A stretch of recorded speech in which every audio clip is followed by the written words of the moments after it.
Animus.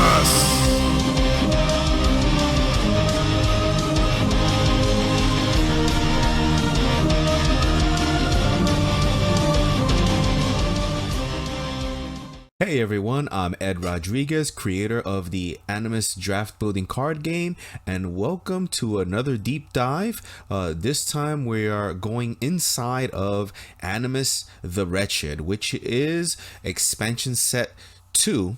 And so if you guys haven't seen these deep dives, we're basically gonna go one by one through the cards. We're gonna talk a little bit about the game mechanics, maybe some game design, some lore, a little bit of different things. This is kind of a fireside chat with the designer. It's also a Q&A session, so if you've got some questions, go ahead and put them down in the comments and I'll answer them.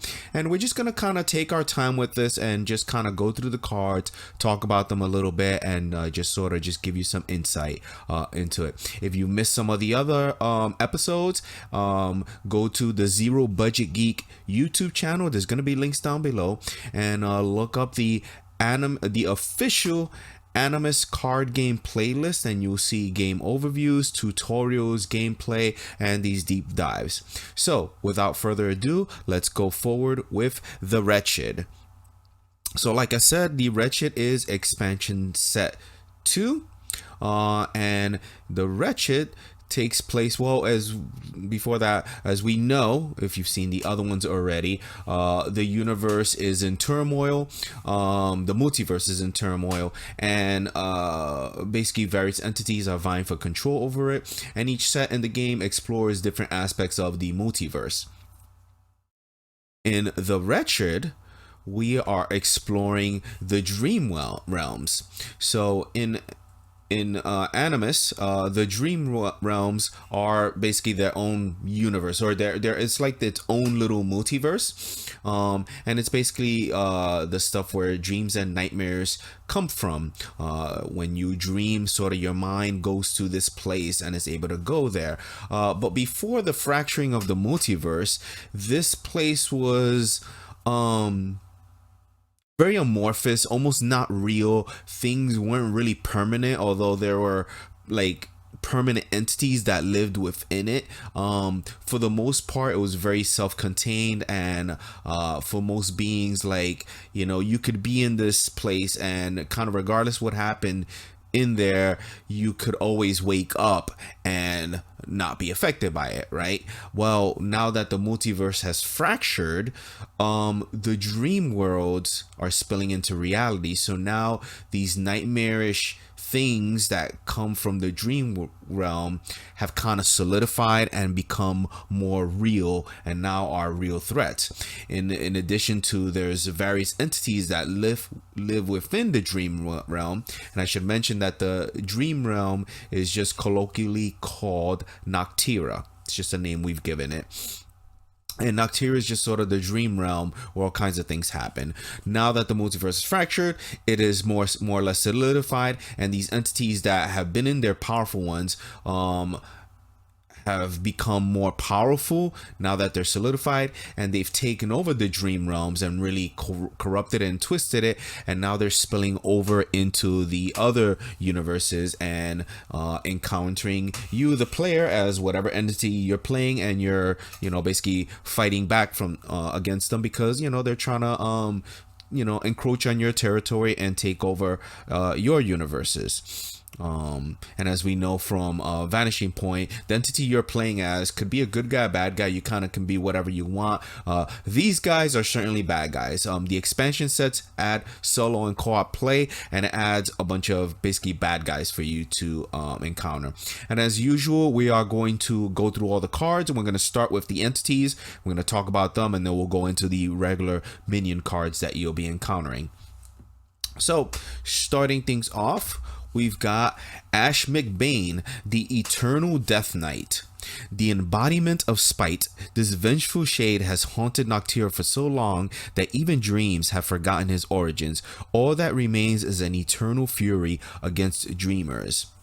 So the McBain name should sound familiar to you because there's a character in the first core set, Ariadne Heaven Strike, who her real name is actually McBain, and she's the daughter of Ash McBain in a different universe. This is the dream realm, so this is a different version of basically like her father character, who in this realm has been corrupted, although in this realm he's actually a much older being, and he's just been in the dream realms for very long, and he's basically just like a wraith that just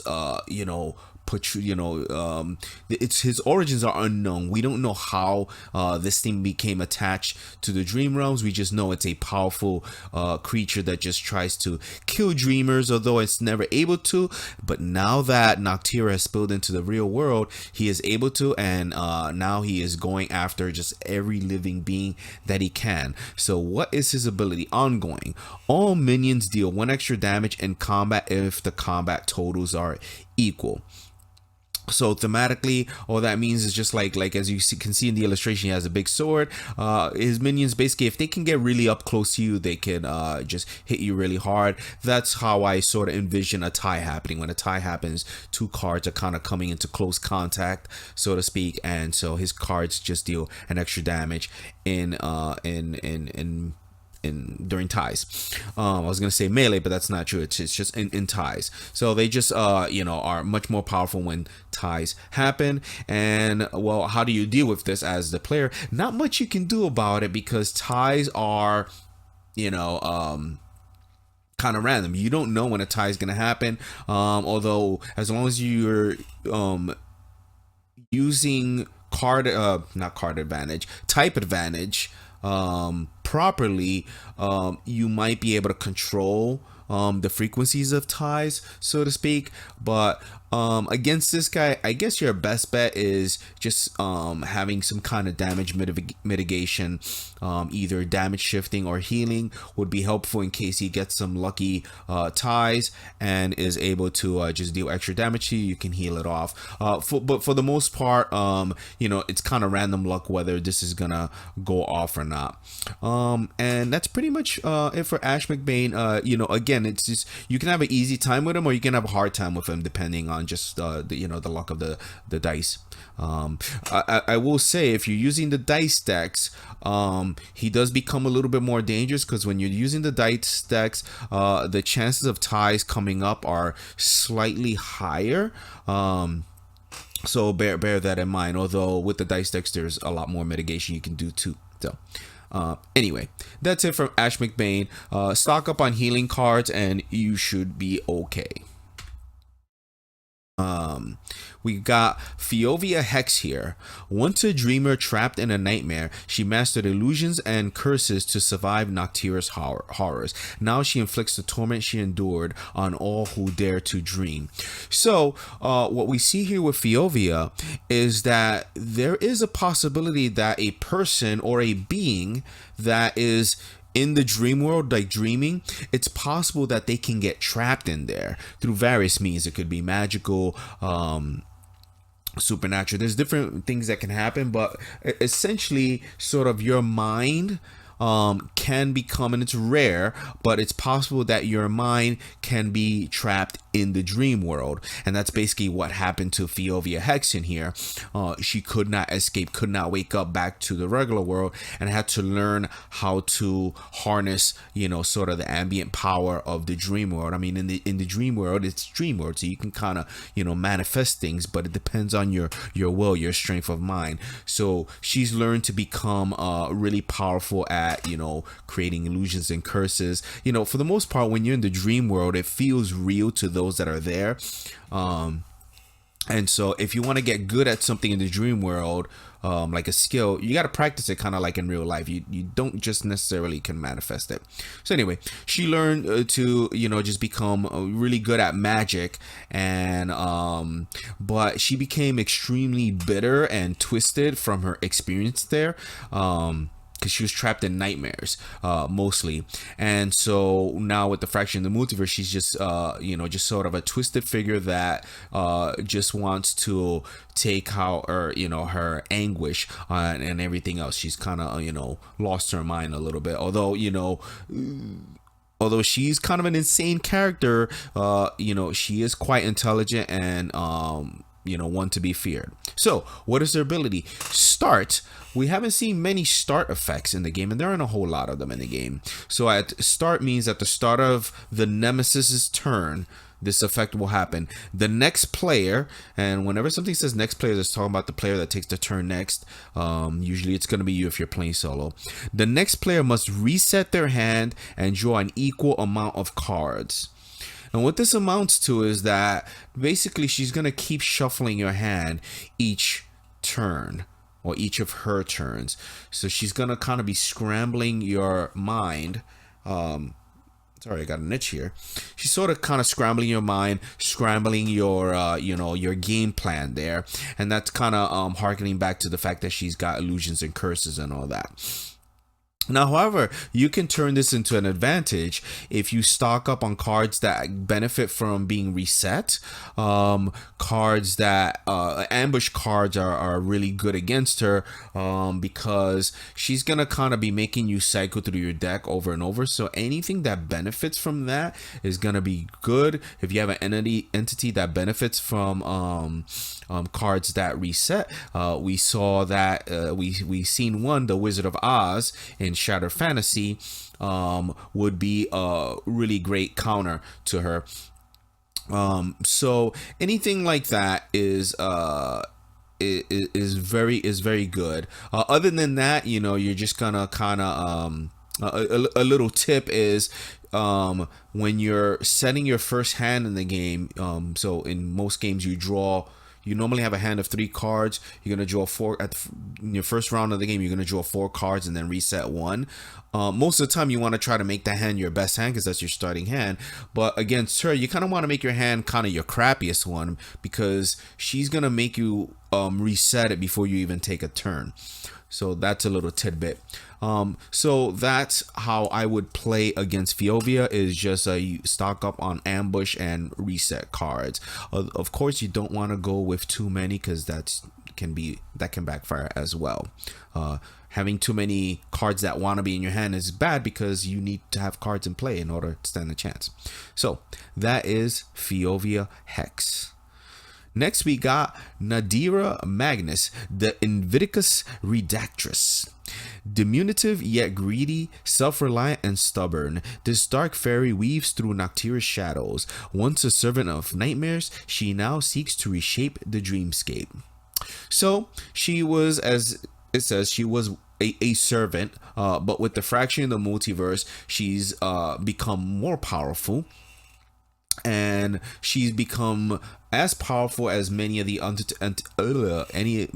other entities that are vying for control over Noctyra and the multiverse at large. And yeah, she's just a really kind of little evil, spiteful creature, and also very what's the saying? She's always trying to prove herself. I'm trying to find a word to say that, but it's escaping me. She's always trying to prove herself. She's always trying to prove that she's, much more powerful than, her small stature would indicate. And we get to see that here. Ongoing, minions in melee position always have +1 to all their combat rolls.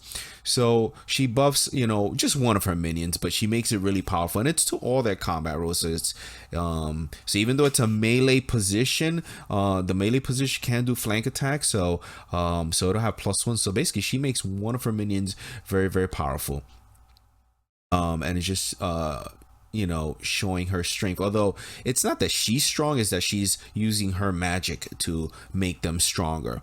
So how would you play against this? Well, any way that you can have extra damage to be assigned, or damage shifting to add to the minion in the melee, so you can kick it quiller.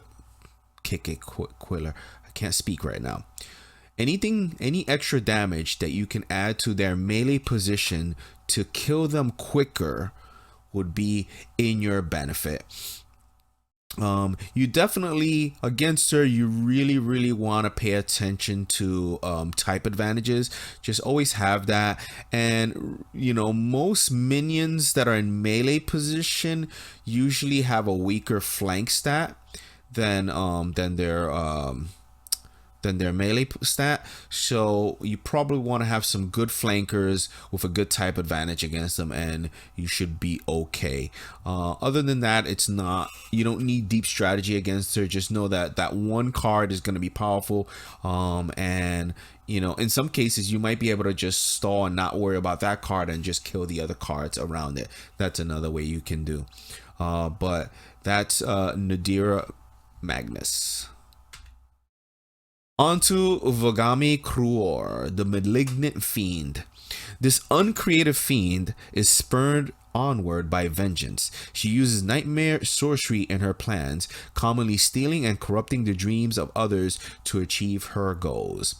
So she's a fiend. She actually comes from another dimension. She actually comes from the abyss, and has been trapped by other demons in the dream world, and she's kind of been stuck there, and has been just trying to figure out a way to get out. Well, she finally, you know, has, and is just, you know, she's seeking out those that put her there, but she's become so twisted and corrupted with her hatred, she just kind of lashes out and takes it out on anyone. It doesn't help that most other beings of her stature look down upon her, just don't think very highly of her, because she just never seems to come up with any original plans for anything. Again, she's commonly stealing and corrupting dreams of others to achieve her goals. So what's her ability? This one's very simple. Ongoing. Players require 2 more Animus levels from this nemesis to win. She can still lose if her deck and all of her battlefields have been depleted of cards. So most normal games, the victory goal is the first player to 10 points loses the game, and then if you're playing with more players, you just add 5 to that. So if you're playing 2 players, you have to get to 15 points, and so on. She just adds 2 more to whatever that victory goal is. So if you're playing a solo game, you have to get 12 points instead of 10 to beat her. If you're playing 2 players, you need 17 points instead of 15, and that's all. It does say that if somehow you kill all her cards and you still haven't gotten to that victory goal, there is a rule in the game that a player will lose if all of their cards are depleted. I just put it in there as reminder text, more or less. But her ability is very simple, so she really doesn't affect the game state or the board state. You just need to kill more of her cards in order to win.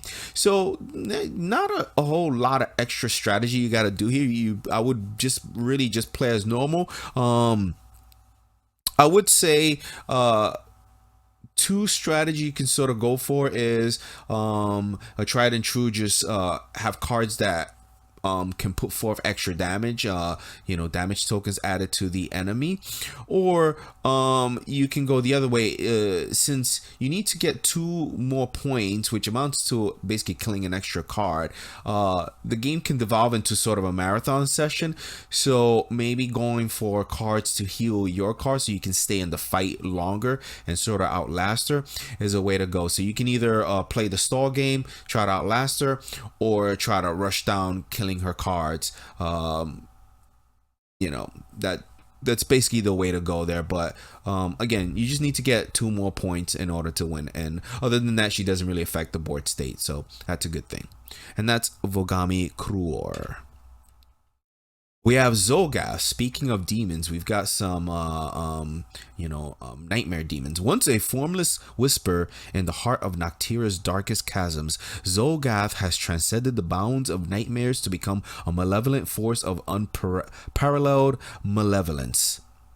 So he is basically what happens when a bad dream evolves and becomes a nightmare, and then goes on and on to become something called a dread fiend, and it's basically just like a powerful nightmare demon. And like many demons, he's all about, you know, causing chaos and destruction, but they also have a certain sense of like just kind of control, and so he wants to control sort of the dream worlds and conquer it through strength, and then extend that out to the multiverse at large. And basically he's just a big bad demon. All right, what's his ability? Ongoing. Minion cards in melee position require 1 extra damage token to be killed while they remain in melee position. So pretty simple. This is somewhat similar to Nadira, where the melee position is going to be a bit tougher. Here, instead of having better combat, it's just going to last longer. And very simply, just you know, you either want to try to focus down that character, but you're going through a higher health pool. It might be a little bit better to go after their flank positions a little bit more, but it's that's all really going to depend on the board state. You can try to counter this by just having more healing cards on your side of the field to be able to deal with this, or just field some more damage their way. Other than that, there's not, you know, a tremendous amount that you need to do to sort of plan around this. Just know that, you know, they have extra damage. You don't want to take you know, risky battles, at least against their melee position guy. Don't give away free damage on your cards. You know, only attack when you feel like you have a very high likelihood of winning, and you should be doing okay. The Zolgath isn't a terribly hard entity to battle. All right, we go on to Zoronok, the Nightmare Devil. In Noctyra's chaos, Zoronok wields nightmares with chilling precision. He forges alliances through fear, using his barbed scepter to bend dreamers to his will. So, yeah, just another nightmare demon, or called a devil. There's technically a difference between them. Whereas demons like the Dread Fiend we just saw are a bit more chaotic and more destructive. This guy's a little bit more conniving and plotting, although he does revel in some destruction. And yeah, he just likes to command hordes of nightmares, just to sow chaos in the dreams of others. And now that the dream world is open to the real world, yeah, he's setting his sights on bigger lands to conquer. So what's his ability here? Ongoing. All minions require 1 extra damage token to be killed, but receive 1 extra damage token from sources other than standard combat rolls. So what he does, and the way to defeat him is listed right there in his effects box. So all his minions have 1 extra damage token, have 1 extra health, but you gotta do extra damage. They'll take extra damage via other sources, so that's what you want to stock up on. Now, it is important to know, and when you look up the keywords in the glossary, in the rule book, and the core rules, damage shifting, which is moving damage from one card to another, does not count as adding or removing damage for purposes of triggering effects. So damage shifting doesn't necessarily work against this guy per se. It doesn't get doubled, but it's still good against him, you know, to try to just put extra put damage on certain minions so you can kind of get them dead. Other than that, you want to stock up on any cards that do extra damage, that do especially if you can find cards that do splash damage, like Ninian Pelennor from the Vanishing Point core set would have a field day with him. If you have a entity that does damage, like the Unspeakable entity would beat the hell out of this guy. So any way to get non-combat damage is good against Zoronok, and that's what you want to pull out against him. And that's him. And I think that's the last entity. There's 6 entities. We're going to go into the minions. So we have the Anchanto. Some wizards make pacts with evil forces to learn dark secrets, but they are bound to their beckons.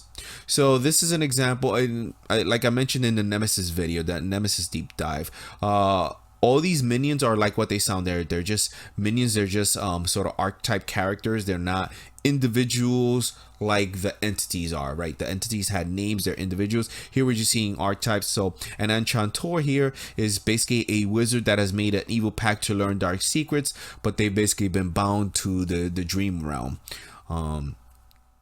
And really it's as simple as that, trading some of their freedom for power. So what's her ability? Play. The Nemesis melee position card in this battlefield gets +2 to its combat rolls until the end of the turn. So she buffs the melee position for 1 turn, which is really gonna just be 1 attack.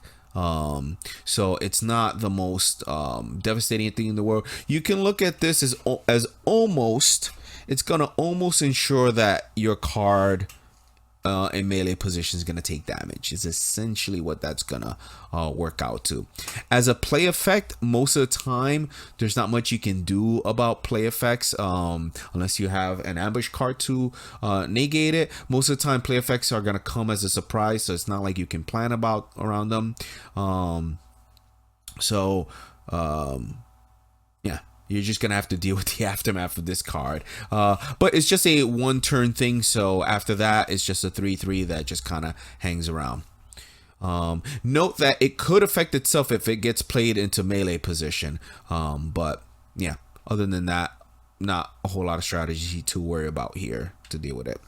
We got the Apex Nightmare. Unlike that last card, this one you do need to think about. The Apex Nightmare. These nightmare aberrations of pure rage exist only to despoil, destroy, and devour. So yeah, this is basically just like a nightmare that's gone out of control, or gotten out of control. Has gotten out of control. Reaction: when this card rolls a 1 on any die, re-roll it. So it doesn't really ever get bad rolls.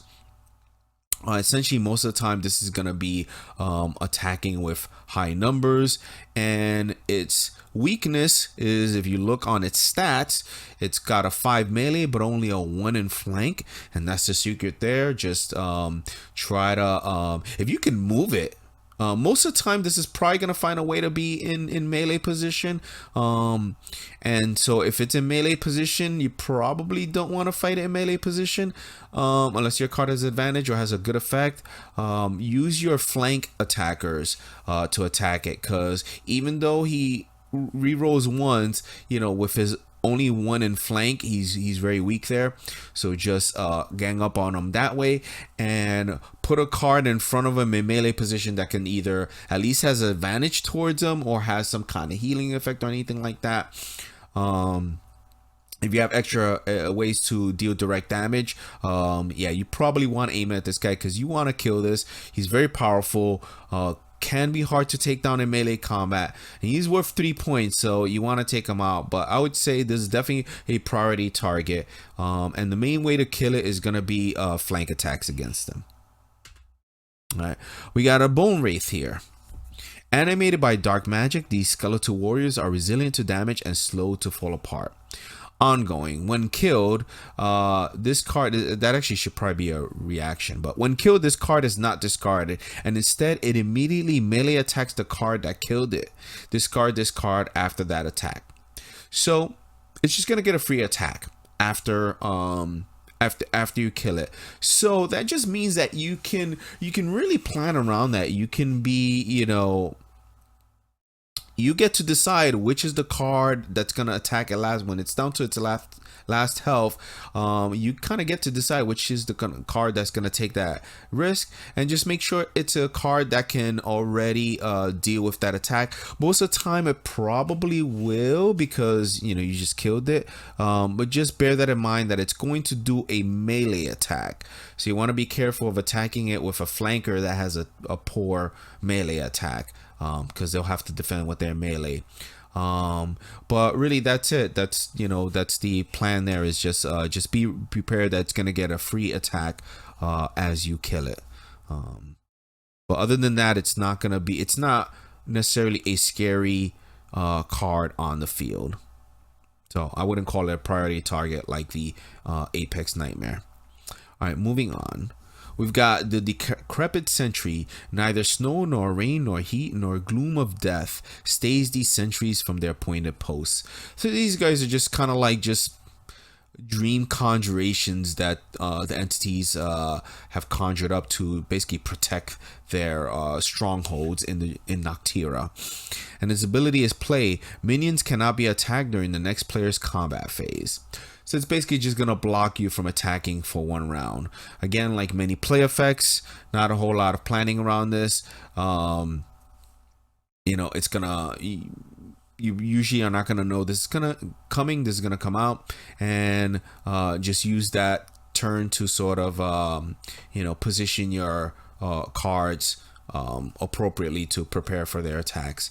And that's pretty much it. I mean, if you really feel like you need to kill this, I mean, direct damage is your friend as always, but it's only a level 1 card that only does one thing once, so not really a priority target, so I wouldn't worry about this card too much. The Dread Elf. Dread Elves take a perverse glee at the pain and suffering they often inflict upon others. So in the dream realm, there are beings that actually live there, that are actually native to it, and the Dread Elves are one of them. There's a few others. So they're basically just evil elves. They're like nightmare elves, and its ability is ongoing. If a card that has any damage tokens on it is in combat with this card, that card has -1 to its combat rolls. So if you are attacking into this but you have damage, you're going to be weakened, right? That's sort of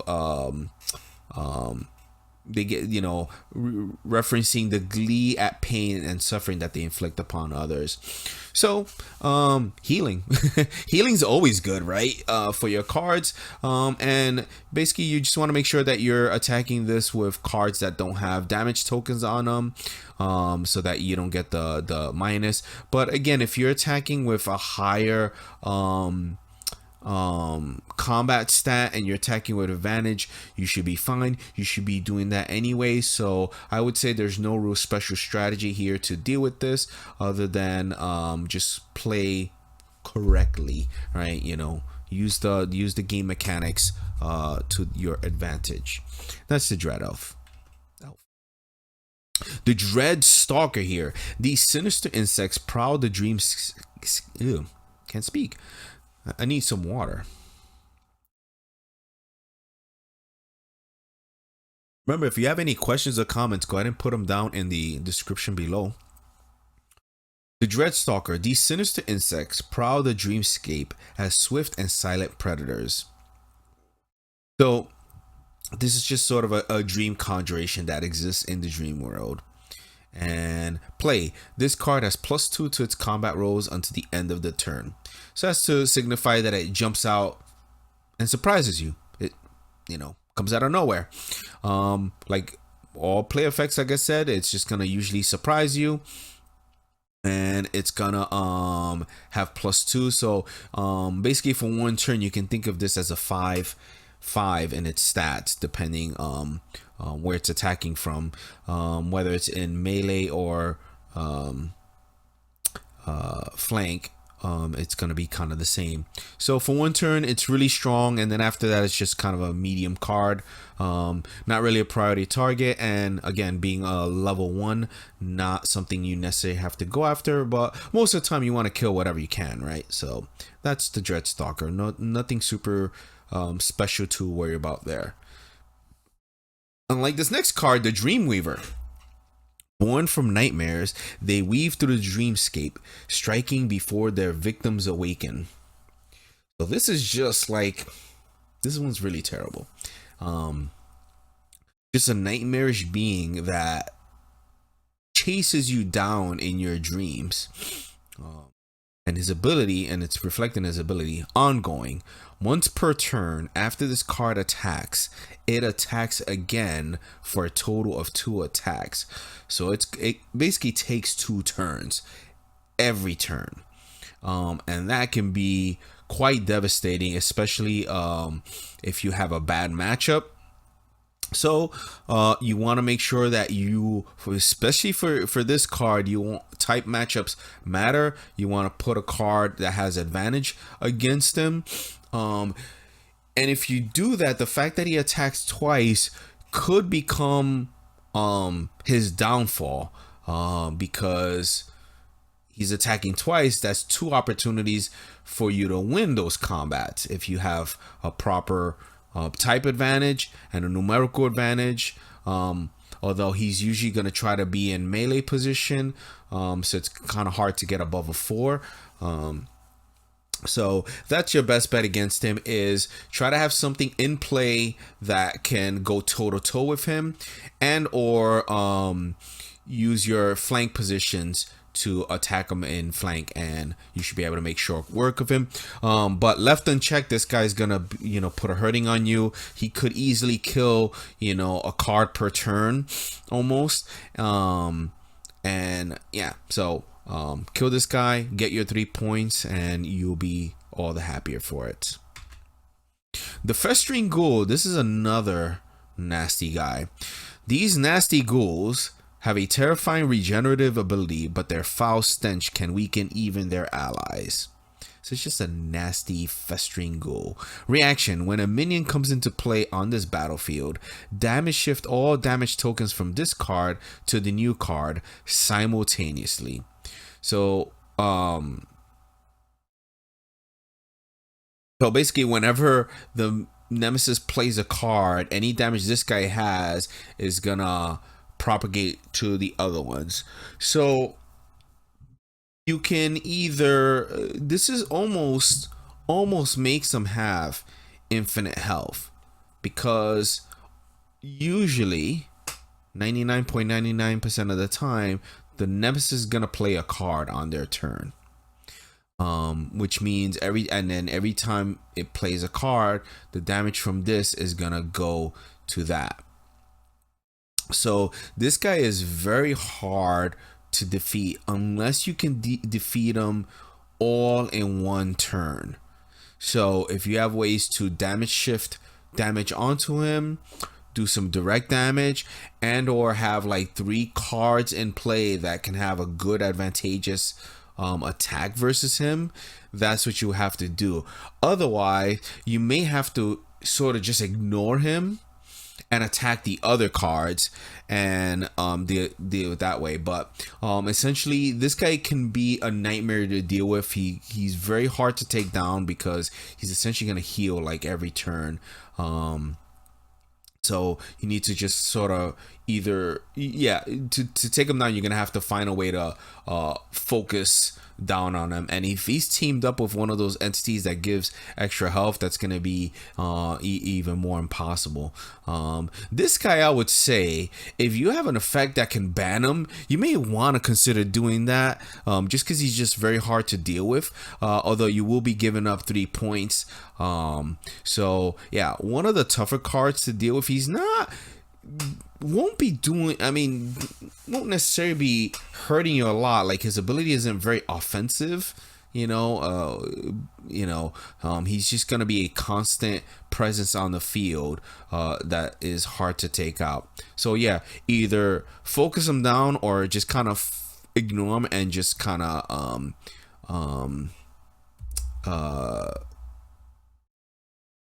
weather the storm. Now, mind you that any damage you do on him, even though he's healing himself, the damage is not coming off the board. It's going to something else. So like his flavor text says, he's weakening his allies, so he's gonna make it easier for you to kill the other stuff. He may be hard to kill, but you can kill the other stuff. So that makes ignoring him a little bit easier and just spreading your attacks to other things, especially if you got some extra ways to do some direct damage. He'll kind of weaken his whole force. But that's the String Ghoul. Definitely a tough one to deal with. Killer Crab here. With their thick armor and heavy bulk, they have only a single battle doctrine: charge and attack. So ongoing, when any player's card attacks Killer Crab, their card gets -1 to its combat roll. So basically on your turn, it's very defensive. It's hard to hit. But its weakness is its weak flank stat. So use your flankers with a high stat against it and you should be okay. As usual, damage shifting, direct damage is really good, and I would say that's worth spending on him because he is 2 points to kill. So that is the Killer Crab. We've got the Magister here. You never really want to see this guy. Magisters use their dark magic to quickly resurrect slain allies for a sustained presence in battle. Play, take the top card of the Nemesis discard and place it on top of the Nemesis's deck. So this guy is quite annoying because of the way it's worded. The fact that he takes the top card of the Nemesis discard and places it on top of the Nemesis deck means that he's resurrecting whatever card you just killed. Which could be particularly annoying if it was a card that you spent a lot of time dealing with, maybe a tough card to deal with, and he brings it back. It's also rough because he's also removing points from the Nemesis discard and putting basically another card that's going to come into play that you have to deal with and then kill again. But fortunately, he makes up for that by the fact that he's 3 points. And then after he does that effect, he's not a threatening presence on the field. He's just a normal minion on the field. So, kill him, get your 3 points, you'll be all good. As far as ways to deal with this, I mean, as a play effect, there's not a whole lot of planning you can do against this. He's just gonna play something and bring it back. But I would say, once he's in play, just focus fire him and kill him because he's worth 3 points, and maybe you can kill him and win the game via points without having to kill the other card, because you could resurrect something that's like just a level 1 that you don't care about. So that's sort of a iffy, just the fact that just because he resurrects something doesn't mean it's like the end of the world, but it can be. But yeah, there's no special strategy against this guy. Just know that he exists and he does this thing. He's particularly nasty again when he's teamed up with Nemesis entities that give extra health, like Zoronok and Zolgoth. So yeah, that's the Magister. The Nightmare Cultist. Worshippers of damnable horrors. Their zeal makes them lose all fear of pain and death. Ongoing, this card gains +1 to all its combat rolls for each damage token on it. So this guy can be a bit tough because once he gets to 2 damage on him, in most normal cases, right, cards die once they get 3. So let's say he's at the max at 2 damage on him. He's gonna notices he's got this weird stat line. He's a 1-3, but if he has 2 damage on him, he's a 3-5. And if he's in a flank, a 5 in flank is very tough to deal with. So now the fact that he needs damage on him to get buffed is to your benefit. So any kind of direct damage will be helpful in taking this guy out. Although you don't want to buff him up on the way there. Just hit him with a few attacks, get him close to the end, and then direct damage to kill him or damage shift. You want to be careful if this guy shows up when you're facing a entity that gives him extra health, because he can become even more and more powerful. And again, in that case, you definitely want direct damage against this guy. You may almost even want to consider banning him if you have a ban effect. But again, banning a level 3 card is usually not something you want to do because you're giving up a whole lot of points. But this guy can be, as his name says, a nightmare to deal with. Another nightmare, the Nightmare Fiend. The vanguard of Noctyra's nightmares, they shattered the barriers of the mind with overwhelming force. So this guy is similar to the apex nightmare, where he's a nightmare fiend, a nightmare demon that just stalks the dream realm. And this guy's particularly nasty. He's actually even nastier than the apex nightmare, although that should probably be flipped, right? Ongoing, this card always rolls 2 dice in combat as if it had advantage. It never rolls more than 2 dice. So essentially this card always has advantage in combat. But like the apex nightmare, in melee position, it's going to be extremely hard to deal with. Don't even try it.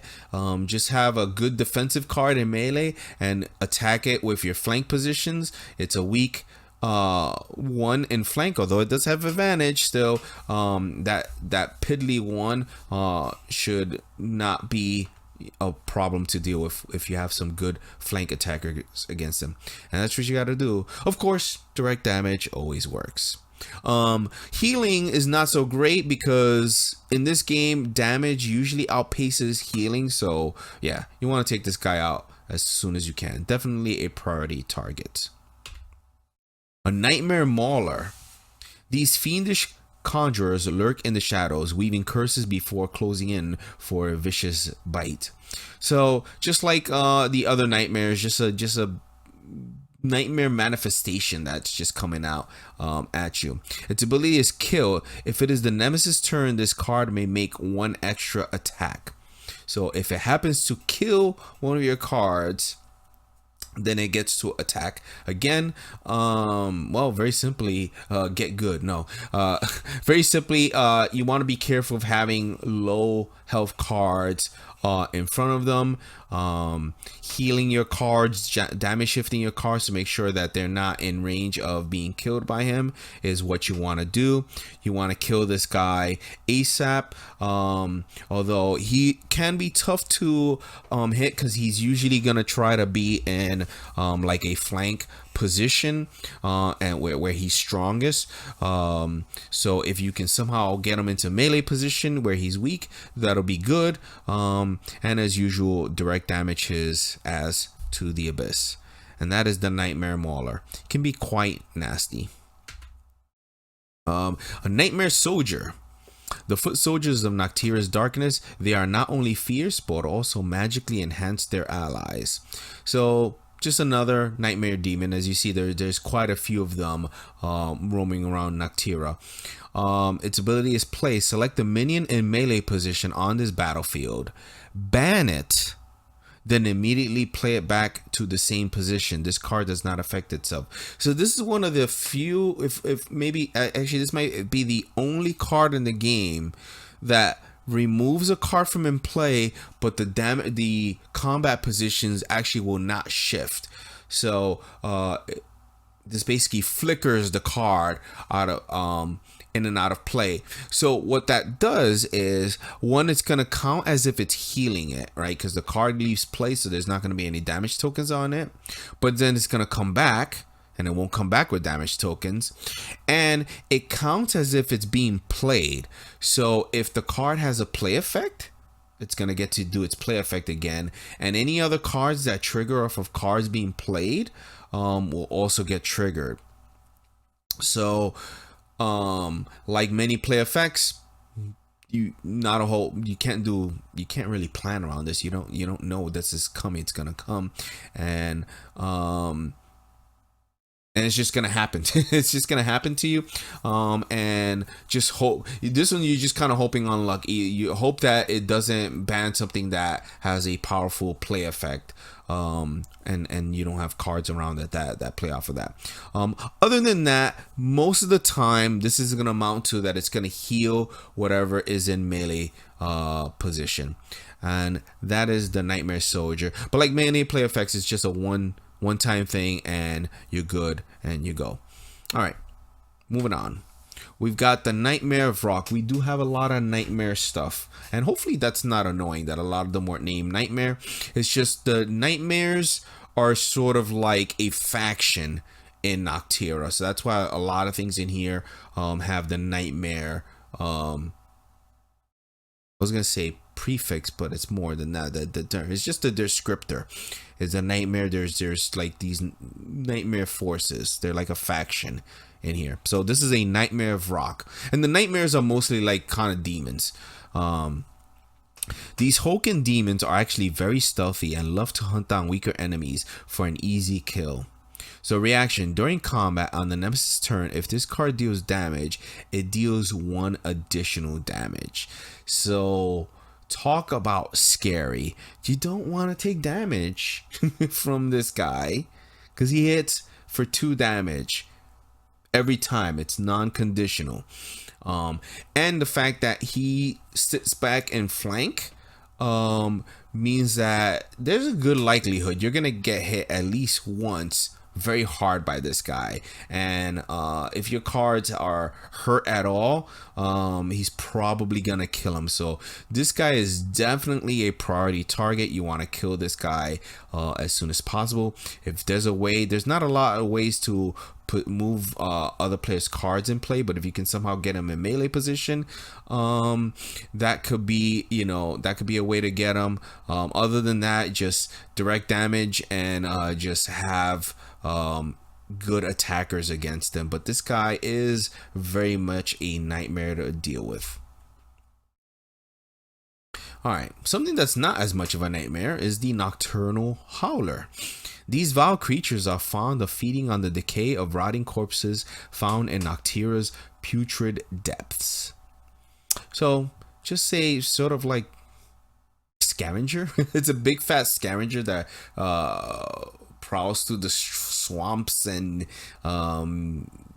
sewers and fetid areas of Noctyra, and its ability is play, ban a card in the Nemesis discard.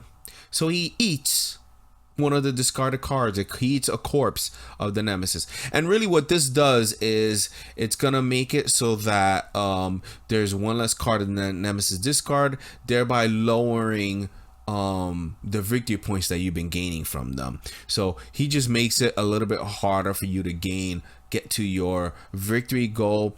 But other than that, his effect doesn't really affect the board state, and he's just a pretty good melee attacker, and like anything else, just rush him down with some good flankers, and maybe it's a free point, although he did get rid of some points from the Nemesis discard, so he's kind of a jerk because of that. And that's the Nocturnal Howler. One of my favorite cards in this set is the Nadira Merc. Driven by profit and devoid of ethics, she still respects a worthy foe on the battlefield. So this represents and you know, I considered actually making this a named character or a named minion, but that would go against what I talk about minions. But this was actually supposed to be a sort of named character, and the idea of her was that she, like Fiovia, she's a dreamer that got trapped in the dream world and has just kind of thrived in it and basically became a powerful mercenary in this thing. But because the minions are supposed to be not named characters, we didn't do that. But this one has a very, very interesting ability. First of all, let's look at its stat line. It's a 6 in melee, one of the highest that we've seen so far, but it has a 0 in flank. It is by worst to worst in flank. Highest melee we've seen, lowest flank we've ever seen. And why is that? It has to do with her effect. Reaction: if this minion is killed in melee combat, the player that killed it may put it into their hand. They then own this card, and it goes in their discard if killed again. So she's tough to defeat in melee, very easy to defeat in flank, and so it can amount to a free victory point almost if you can just attack with flankers, don't even fight in melee, and you can get the free victory point. And more often than not, that's probably what you want to do. However, if you think you could use a very strong melee fighter that's a power type, maybe you consider trying to kill her in melee. Now, mind you, you can, most of the damage you can do with flank attacks. You just need to make sure that the final hit, the final attack that kills her is with a melee attack. Right? So if you have a card like we saw in Shattered Fantasy, we have Alice Liddell, who can do a melee attack from any position. She can do that against this, and the Noctyra Merc would defend with its melee stat. And if you can actually win, that would also trigger. So it just needs to be a melee versus melee combat, and if you can win, you can kill it and get it into your hand if you want it. But it's a May ability, so you don't have to do it. So you have a choice when you kill this: either get the free point or add it to your hand as a powerful melee attacker. Just beware that if it gets killed, you will be giving a point to the opponent. But that's the Noctyra Merc. I think it's a very interesting card. Yeah, what you decide to do with it is very situational. But more often than not, most people just kill it for the point. But occasionally, it's been worth it to try to recruit it, and that's that card. All right, we go on to the Overlord here. Intelligent and evil beings with the powerful ability to kill nearby creatures with a single intense gaze. So it uses its eyes as death rays to kill things. And its ability is death. Damage a minion. One player must sacrifice one of their cards in play. So when it dies, it hurts another minion, but then it outright kills one of the player's cards. So that is terrible. We never ever like anything that just outright kills our cards, especially if you're playing the campaign mode where there's permadeath. However, the fact that this is a death effect means that you can plan around it. You can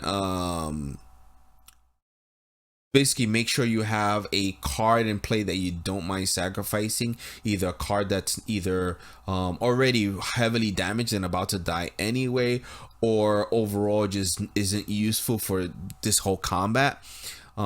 So you have a measure of control on when this dies, and you also get to pick what it is that you sacrifice, but you must sacrifice something.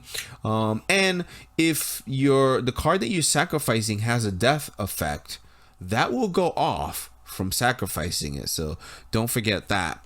So that will be the strategy there. Have a card with death effect that's gonna die, and pick that to sacrifice. And that's the Overlord. We have the Poison Imp. These fiends hover over their enemies, dripping their lethal toxin, which can even poison themselves.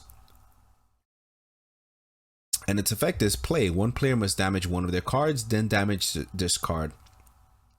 So as we've said many times before, play effects, you usually don't see them coming. It's going to come hit you. It's going to damage one of your cards, but it's going to damage itself. It's fine. You get to choose where that damage goes. It's not, world-ending damage. If you have any kind of healing in play, or cards that can reset themselves, let them be the ones to take damage, or even a card that benefits from taking damage. So potentially this can be a benefit to you, but most of the time you don't want to take damage. But what are you gonna do? It's a play effect, so it's gonna hit you and then move on. He does weaken himself, so this guy can amount to almost being a free point for you versus the enemy. That's the Poison Imp. We got the Putur Lancer. So these guys are interesting. There's actually we'll get to that in a second. These fungal warriors patrol dark and fetid caverns of Noctyra, looking to strike down any interlopers. And going on to his ability here, ongoing, all minion power cards, so cards with the red symbol there, all minion power cards on this battlefield have +1 to all combat rolls. So this is the first time we're seeing any cards in their text effect referencing the type that a card is. And that is what the Putur Lancer does. And the Putur Lancer is part of a little mini cycle of cards that do this. There's one for each type. So this guy powers up red cards, and incidentally, this cycle are the only cards in the game that have all three type icons somewhere on their card. So he is a green type, right? He is a green type that is good against blue types, right? And he's good in combat. He has advantage versus those, and he buffs up the red types on his side of the field. So essentially, this card interacts with in some way with the three different types in the game. And how do you plan around this guy? Well, if he's buffing a lot of red guys on your team, on the opposing team, kill him first. And that's really it. That's the Putur Lancer. We got the Rook Bruiser. So the rooks are kind of interesting. Remember I mentioned that there are beings that live in the dream world kind of naturally. That's the rooks. The rooks live in the dream world kind of like the dread elves. All right, so the Rook Bruiser. Bruisers are frontline combatants that attempt to knock back their foes and disrupt their formations. And that ties right into his ability, which is reaction. If this card deals damage in combat, force the damaged card to switch positions with a card directly behind it. So he really messes up sort of your combat positions. You can fix it back on your next turn, but it is going to eat up a switch ability that you may have needed for something else. Although this could end up happening, this could end up being good for you. How do you deal with this? Well, you can see it coming, and really you can just set yourself up so that you put a card in front of him that when he attacks, your card will have advantage and hopefully win. If you have any kind of ambush cards that prevent damage, that'll be good. But yeah, most of the time this guy's just gonna kind of just rumble through and mess up your positions. And best bet, especially if he is in melee position, just flank him down with two flankers and get rid of him and get your point and move on. That's the Rook Bruiser. Next, we have the Rook Shaman. The Shaman is not only a healer of the Rook hordes, but also wields powerful curses on their foes. So another of these beings, and it has two effects. When you play it, heal any minion. Not much you can do about that. It's gonna come out and do it. But then the death effect, you have a little bit of choice. Damage any player's card. So again, you get to choose when you kill this, more or less, and you also get to damage the card. It's funny, we worded this a little bit differently than other effects similar to this, but you do choose the card that gets damaged.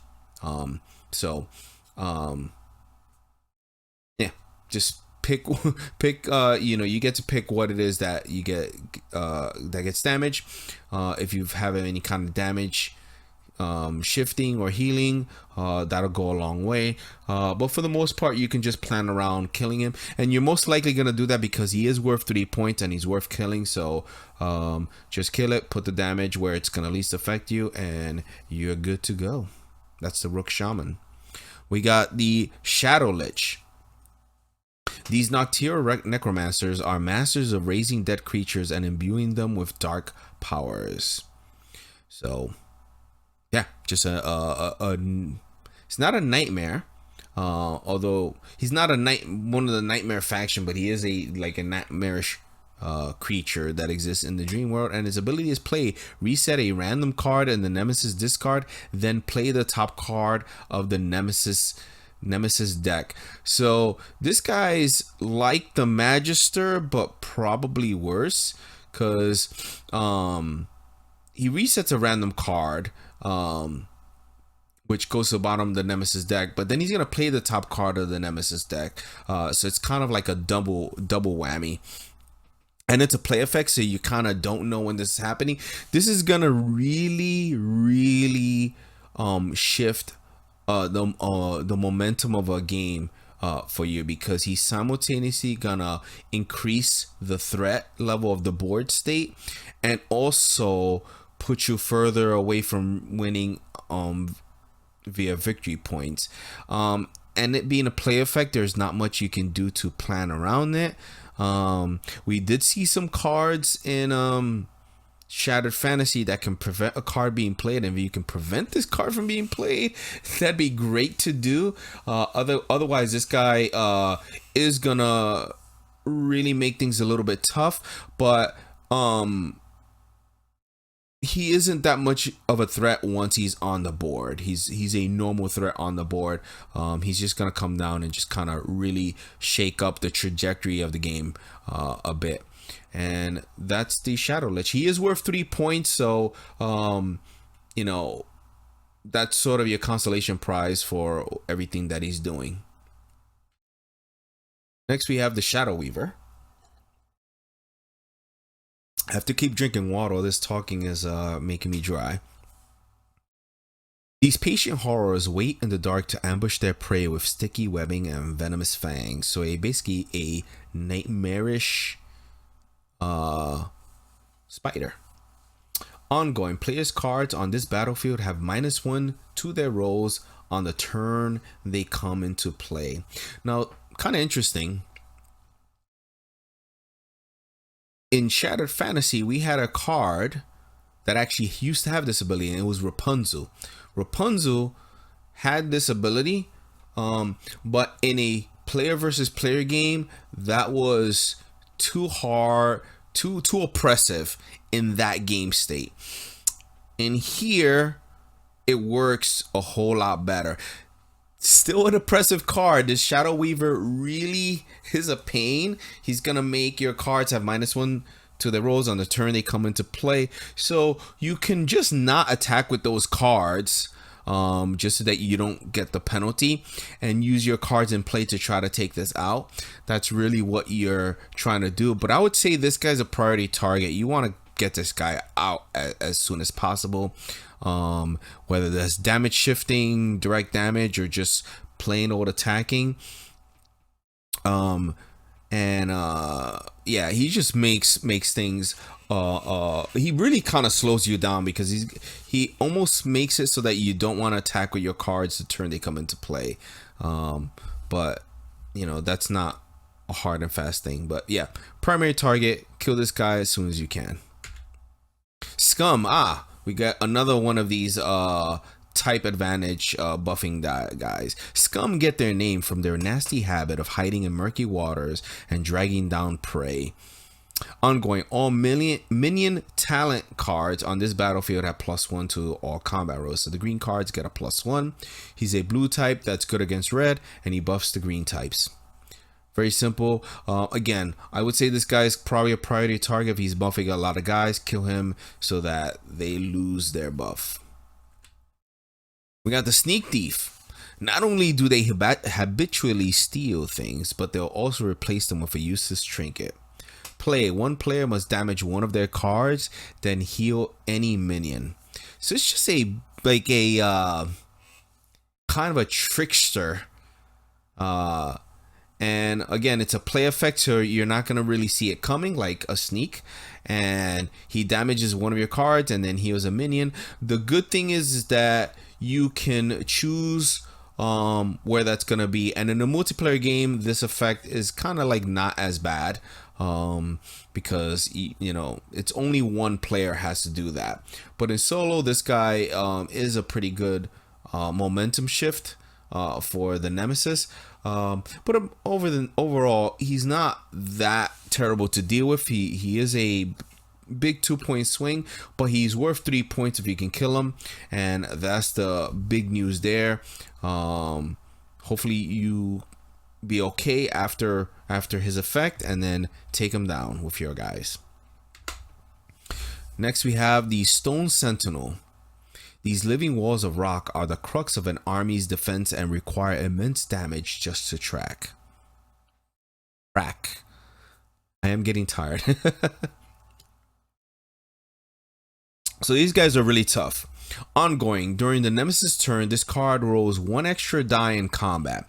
It never rolls more than 2 dice. So it's very similar to the Nightmare Fiend, except he only gets his effect during the nemesis turn. So so on your turn you'll be fine. He's just a 3/3. It's just on his turn he just gets tougher, but it's really just for one attack roll, so it's not that bad. He is a little bit harder to deal with because he's even in both his stats, so he doesn't have a particular weakness, but he's also not the biggest threat on the board. So yeah, just don't send them. This one is a bit more of a threat though. Swarm Soldier. Swarm soldiers hatch from large clutches of eggs and grow up quickly into an instant deadly army. Ongoing, once per turn, when another minion in this battlefield receives damage the source. So what that's supposed to represent is like that there's a lot of these guys, and you know, while you're busy attacking one minion, another one of these is coming from behind you to claw you. But it's just once per turn. It used to not be. It used to be that anytime you attacked a minion other than this, you would receive, you would receive damage. That was way too much, too oppressive. Now it's just a once per turn, but you know, even that's annoying. I would consider this a priority target. Focus him down and kill him before you don't even want to attack damage other things, because if you damage other stuff you're gonna take damage.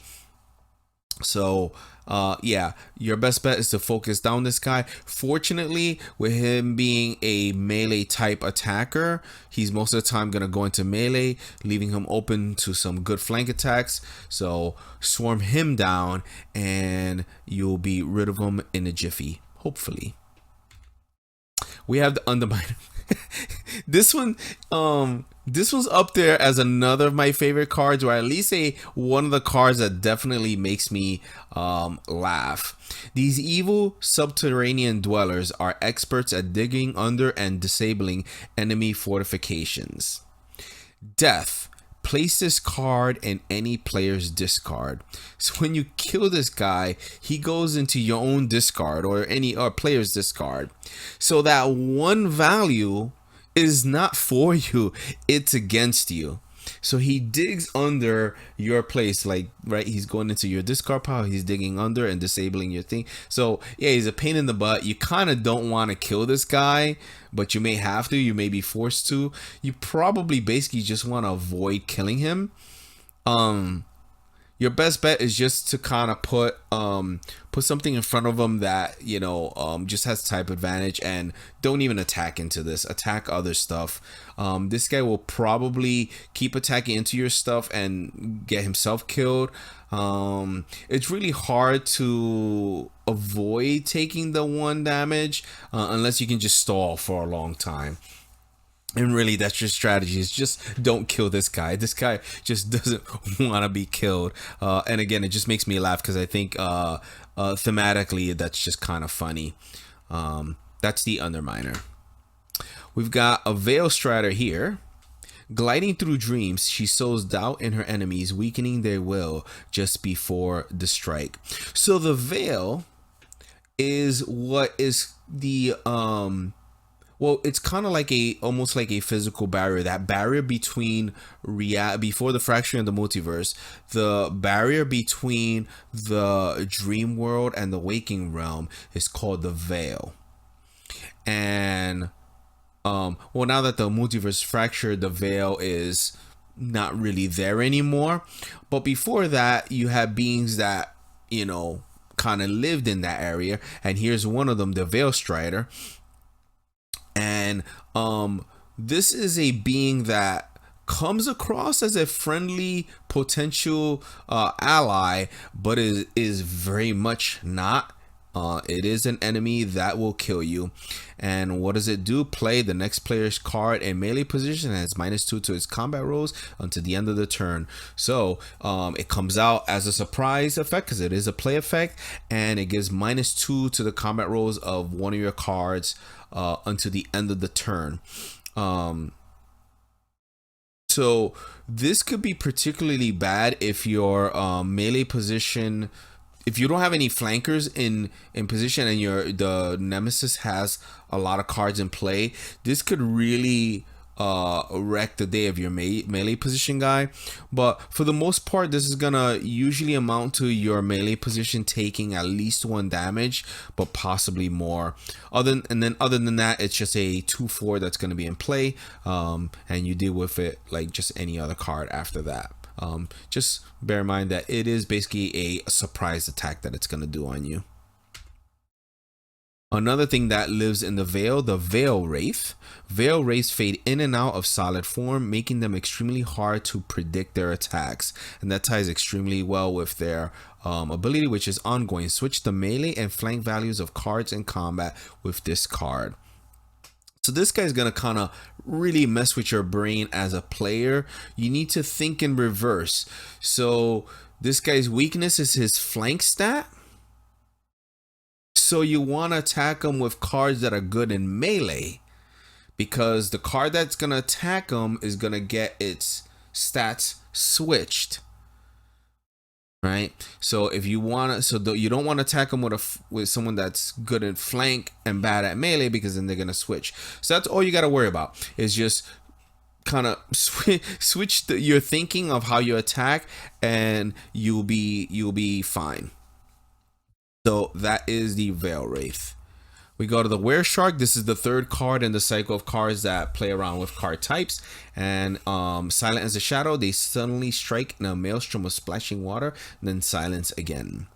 So ongoing, all minion skill, the blue cards on this battlefield have +1 to their combat rolls. Like the others, you want to just kill this guy if he's buffing other guys. If he's not that much of a threat, but you don't know what the nemesis is gonna play, so most of the time I kind of consider these guys a priority target, because having +1 to all combat rolls can be really good. So yeah, take this guy out, and they're all worth 2 points, so they're worth killing, and that's the Were Shark.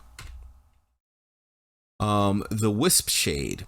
These playful poltergeists cause mischief before vanishing, leaving only laughter in their wake.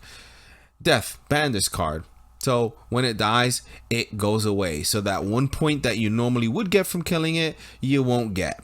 So for the most part, you don't even want to go after killing this card, because you gain no benefit from fighting this. So I would say focus on attacking other cards. Just make sure that the card in front of this is going to attack has advantage against it, and let the Wisp Shade waste its attacks, killing itself essentially, and then it'll just go away. But for the most part, you really don't even want to pay attention to this guy, because it's just not really worth it. You're not going to get a benefit. That's the Wisp Shade.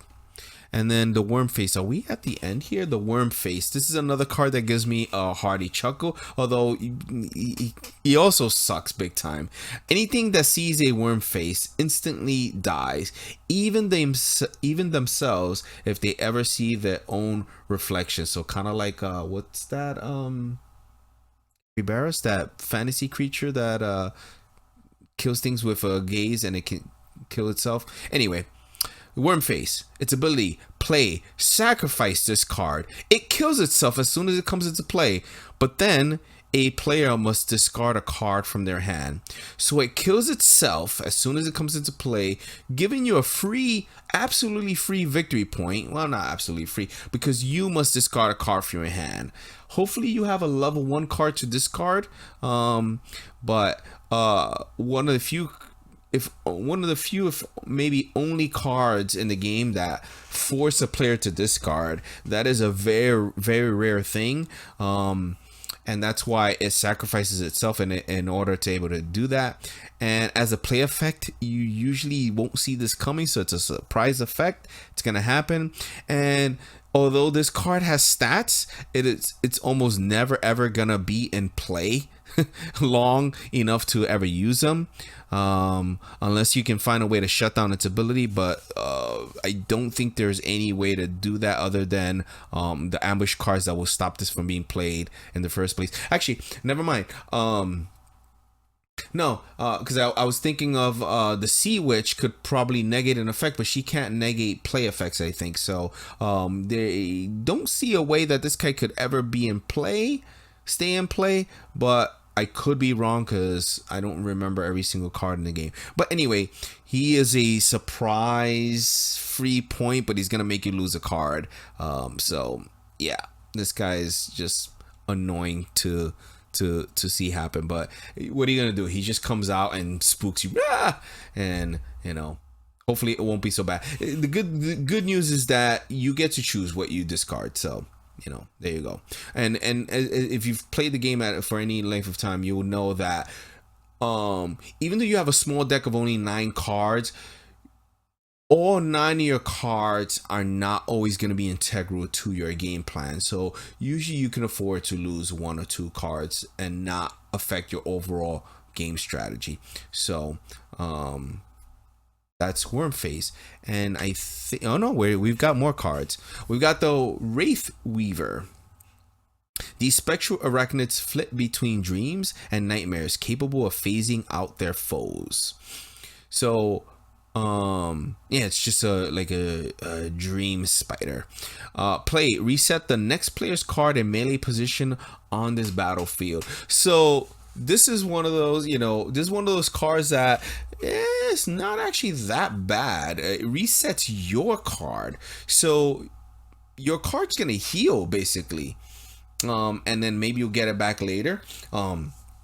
And if your card happens to have a play effect, you're going to get to use it again. So this may overall be a benefit to you. However, it's going to probably mess up your combat setup for a little bit until you can get your card back or whatever, or get a better card to, you know, a appropriate card to replace it.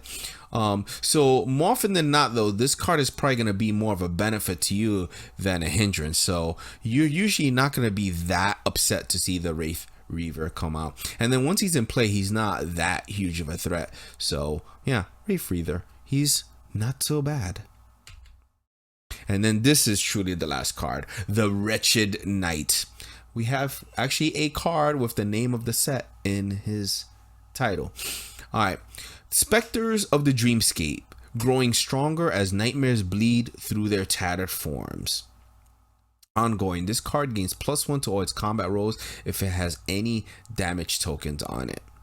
So the more not the more damage, if this is damage at all, it gets a +1. So it's not as bad as the, I'm trying to think of the other card, the Nightmare Cultist. That one was much tougher, and the Nightmare Cultist was also a flanker, which is a little bit hard to deal with. This guy's a melee type card, so it's a lot easier to deal with, although gaining +1, you know, making it essentially a 5/3 in combat can be a little bit tough. But you know, you still should be able to deal with this by focusing it down with some good flankers, and you should be all set. So that is, yep, that was the last card, and so that is the Wretched expansion set. Hopefully you liked what you saw. If you notice, some of these cards ramp up a little bit. There's not power creep, but there are some more surprise abilities in here that can have some really disastrous effects for your team. But I wanted it to feel scary, like a dream, like a nightmare, you know, where something spooks you, or you know, things catch you off guard. So there were, you know, that's why some of the play effects in here can be, you know, quite spooky in that way. So yeah, that's it. That's all I gotta say about this set. It's definitely a fun one, dealing with these surprise effects. And if you like what you see, there are more deep dives. There's more coming soon. Be sure to check out the Zero Budget Geek YouTube channel, and on that YouTube channel, if you look up the official Animus card game playlist, you'll see some game overviews, tutorials, more deep dives, and some gameplay of all of this stuff. And remember, the game is launching on Halloween of 2024, but we're releasing a lot of video content leading up to that, and hopefully you're enjoying it. Again, remember, any comments or questions, go ahead and put them down below. I check them all and I will be answering. So anyway, that'll be it for now. Thanks for watching, and I'll see you soon.